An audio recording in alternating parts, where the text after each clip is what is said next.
Hi, my name is Tony, and today I'm going to be showing you how to make curried butternut lentil squash from plantbasedonabudget.com.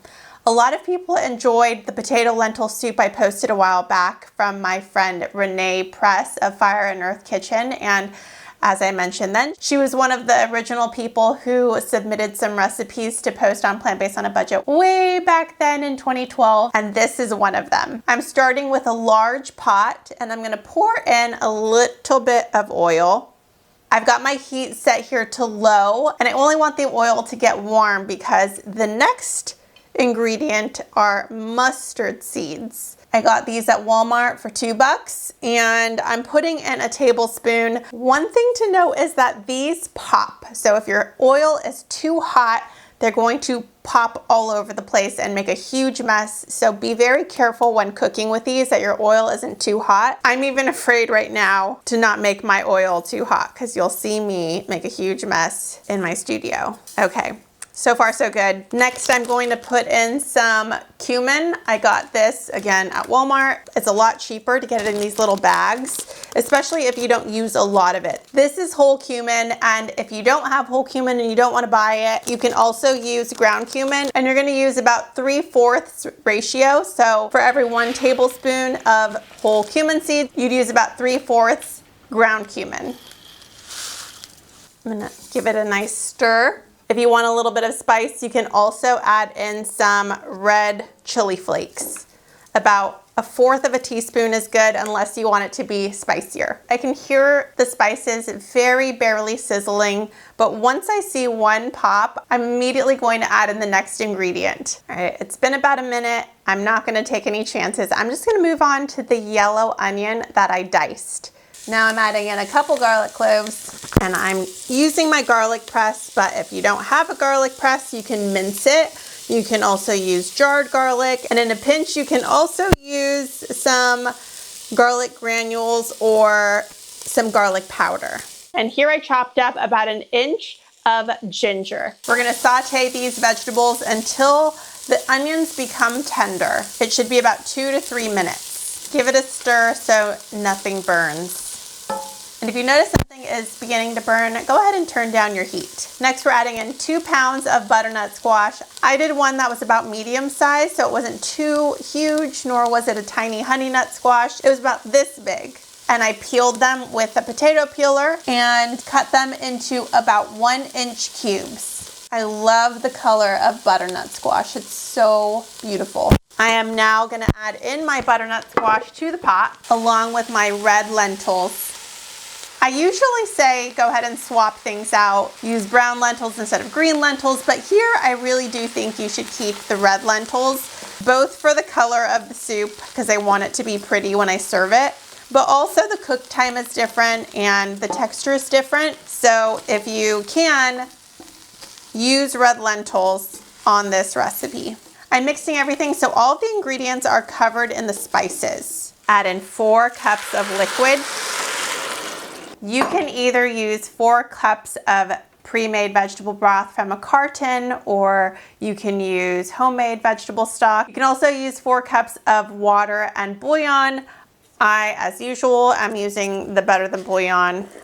This is not sponsored. I just love Better Than Bouillon as my favorite broth of choice. I'm now bringing the heat all the way up to a boil. I'm now moving the heat all the way up to bring the soup to a boil, and once it is boiled, I'm going to cover it with a lid and let it cook for about 20 to 30 minutes. It's been about 20 minutes, and it looks like everything is good to go. What we're looking for is, if you take a fork, you want to be able to mash a butternut squash. So you can see that I've been able to do that using a fork. That's what we're looking for when checking for doneness. I'm making sure my fork goes through all the bigger pieces that I have in there as well.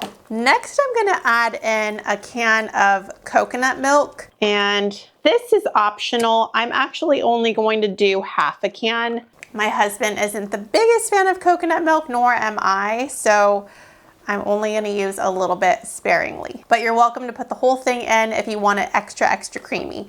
You also have a couple other options. You can add in some salt, or you can do a taste test at the end, which is what I'm gonna do. And you can also add in, for a little extra nutrition, some turmeric and some black pepper. And I'm going to add in just a little bit. And a little bit goes a long way with turmeric. If you're not used to using it in your cooking, use it sparingly and then increase it based on taste tests, because it can be an acquired taste. Now I'm going to use this giant immersion blender and I'm going to puree about 75% of it. And this is totally your preference. You can do 50%, you can do 100%, but I like a little bit of the chunkiness in there. So I want to be able to taste a little bit of the onion and a little bit of butternut squash. So I'm gonna do about 75%. Make sure you're careful when turning it on so that the liquid doesn't splash on you. And if you don't have an immersion blender,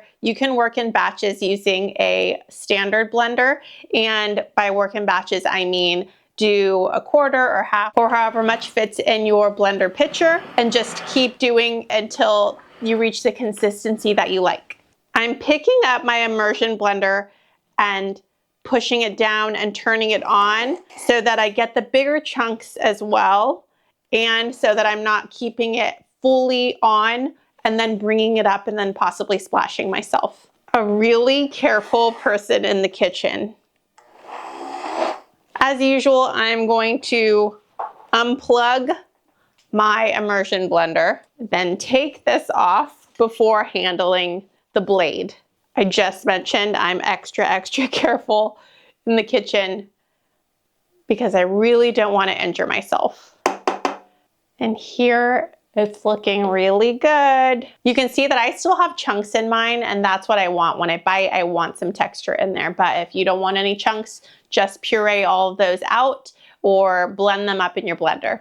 I've minced up some cilantro and I'm gonna add that on as garnish, both to make it pretty for this video, but also because I love cilantro. I know there are a lot of people who do not like cilantro and who find it to taste a little bit soapy.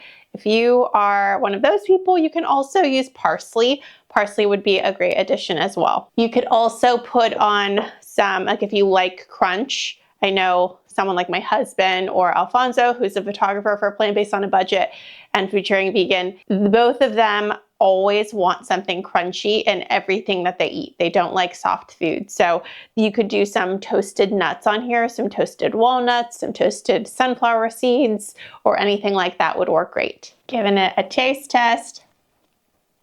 Very good. Thank you so much for spending your time with me watching this video. I really appreciate it. I hope you have a good day.